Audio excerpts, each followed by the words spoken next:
संस्कृता। इस वीडियो में हम लघु सिद्धांत कौमुदी के अंतर्गत संज्ञा प्रकरण में आगे वाला सूत्र है उदात्त संज्ञा विधायकम सूत्रम। यहाँ पर ये जो सूत्र है वो उदात्त संज्ञा वाला सूत्र है। उच्चैरुदात्तः, इसका उच्चारण होगा रा का यहाँ विसर्ग हो जाएगा उच्चई, फिर उदात्त बोलेंगे इसको। तालवा दिश सवागेश स्थाने ऊर्ध्व भागे निष्पन्नो अजुदात्त संज्ञा स्यात्। तालवा दिश कहते हैं तलवा, मूर्धा, कंठ और दंत आदि आते हैं। सवागेश सही भाग के ऊपरी भाग, ऊर्ध्व ऊपरी भाग के स्थान से निष्पन्न हुआ उदात्त संज्ञा वाला स्वर होता है। इसका देखो क्लियर से देखो व्याख्या। उच्चैर कंठ ताल आदि सखंड स्थानों के ऊपर के भाग से निष्पन्न या उत्पन्न हुआ अच अर्थात कोई स्वर उदात्त संज्ञा वाला होता है। आगे है अनुदात्त संज्ञा विधायकम सूत्रम। ये सूत्र जो है अनुदात्त संज्ञा वाला सूत्र है। इसका विधान है देखो नीचैर नुदात्त, इसका उच्चारण होगा नी, रा का यहाँ विसर्ग हो जाएगा नीचई, फिर अनुदात्त, इस तरह से होगा। इसमें लुप्त है अनुदात्त। तो इसकी व्याख्या ये है, इसकी व्याख्या ये थी तालवा दिश सवागेश स्थानेश अघो भागे निष्पन्नो अज अनुदात्त संज्ञा स्यात्। तलवा दिश जो ऊपर बताया था मैंने अभी, तलवा, मूर्धा, कंठ और दंत आदि सही भाग के अधोभाग के स्थान से उच्चरित हुआ अनुदात्त संज्ञा वाला स्वर होता है।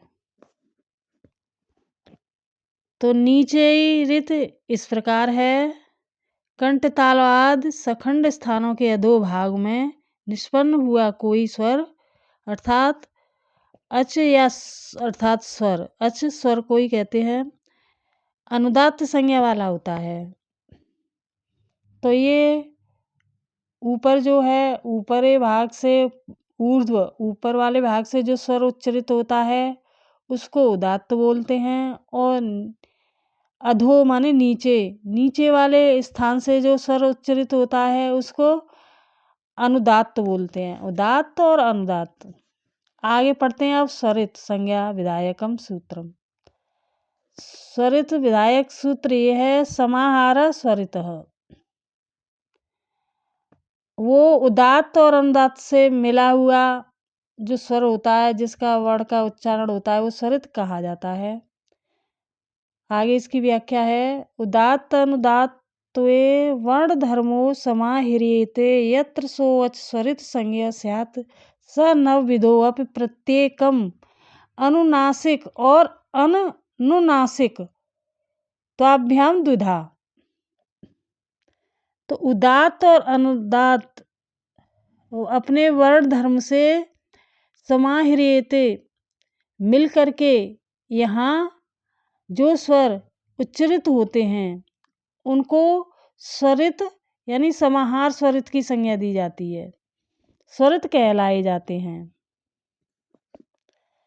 स नवविधो अपि, वह 9 प्रकार के जो अ ए ओ और ऋ थे वो प्रत्येक अनुनासिक और अनुनुनासिक से द्विधा 2-2 प्रकार के होते हैं। प्रत्येक अनुनासिक और अनुनासिक दोनों 2-2 प्रकार के होते हैं।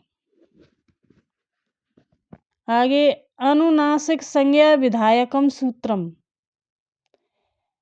मुख नासिको ये अनुनासिक है संज्ञा विधायक सूत्र। तो इसमें मुख और नासिक वचन अनुनासिक, मुख और नाक से उच्चरित किया हुआ स्वर वह वर्णो अनुनासिक संज्ञा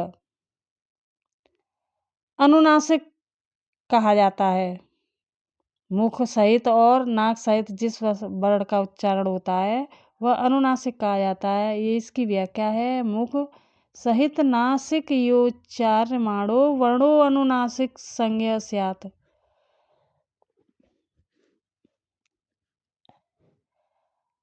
मुख और नासिका से साथ साथ बोला जा रहा वर्ण अनुनासिक संज्ञा वाला होता है। अर्थात मुख और नासिका दोनों की सहायता से उच्चरित स्वर तो अनुनासिक होंगे और शेष अनुनासिक होंगे, अननुनासिक होंगे। इस प्रकार अ ई उ रे अनुनासिक भी होंगे और अननुनासिक भी। अतः इनमें से प्रत्येक के 18 भेद होते हैं। तो स्वर भेद निरूपणम यहाँ पे आ जाता है। वो इस प्रकार हैं कि अ ए उ रे येषां वर्णानां प्रत्येकम 18 वेदा। इनमें से प्रत्येक जो है 18 भेद हैं इनके। लृ वर्णस्य 12 तस्य दीर्घा भावात् एचामपि 12 तेषां ह्रस्वा भावात्। लृ वर्ण के 12 ही भेद होंगे क्योंकि ये दीर्घ नहीं है। एचामपि ए और ओ औ ये भी 12 भेद हैं। ये ह्रस्व नहीं है। तो इस प्रकार अ ए ऋ स्वरों में से प्रत्येक के 18 भेद होंगे। लृ वर्ण के 12 ही भेद होंगे क्योंकि लृ कभी भी दीर्घ नहीं होता। एच अर्थात ए ओ ये छोटा ये बड़ा में से भी प्रत्येक के 12 ही भेद होंगे क्योंकि इनमें से कोई भी स्वर ह्रस्व नहीं होता अपितु सभी दीर्घ ही होते हैं। तो इस व्याख्या से क्लियर हो जाता है यहाँ पर।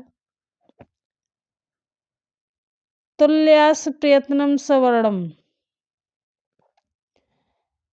तो इसकी व्याख्या है तालवाद स्थान नम आभ्यंतर प्रयत्न एतेतद द्वयम् यस्य येन तुल्यम तन्मितः सवर्ण संज्ञा स्यात्। तालवाद वही जो मैंने अभी बताए थे। मूर्धा तलवा मूर्धा कंठ और दंत च और आभ्यंतर प्रयत्न। इस प्रकार ये दोनों जिन जिन वर्णों के तुल्य हैं मिले हुए हैं तन्मितः मिले हुए हैं वो उनकी सवर्ण संज्ञा होती है। तालवाद स्थान और आभ्यंतर आदि प्रयत्न ये दोनों जिन जिन वर्णों के समान होते हैं वे वर्ण परस्पर सवर्णी संज्ञा वाले होते हैं। मुख में कंठताल और आदि स्थान होते हैं और वर्णों के आभ्यंतर और बाह्य प्रयत्न आगे बतलाए जा रहे हैं। इस प्रकार जिन जिन वर्णों के स्थान और आभ्यंतर आदि प्रयत्न तुल्य होंगे वे परस्पर सवर्ण कहे जाएंगे। आगे देखते हैं। ऋ लृ वर्णयो सा वर्ण विधि वार्तिकम। रे और लृ वर्ण सावर्ण विद वार्तिकम। वार्तिकम है जो त्रिमुनि हैं उनको बताया गया है। पाणिन कात्यायन और पतंजल उनके अनुसार सवर्णी उनके विध यानी उनके नियमों के अनुसार बनाए गए वर्ण सवर्णी हैं। वो हैं रे और लृ। तो रे और ल वर्णयोर्मितः रे और लृ वर्ण जो है समानार्थी है, सवर्णीय वाच्यम ऐसा कहना चाहिए। तो इस प्रकार इसकी व्याख्या यहाँ देखते हैं। रे और लृ वर्णों की परस्पर सवर्ण संज्ञा कहनी चाहिए।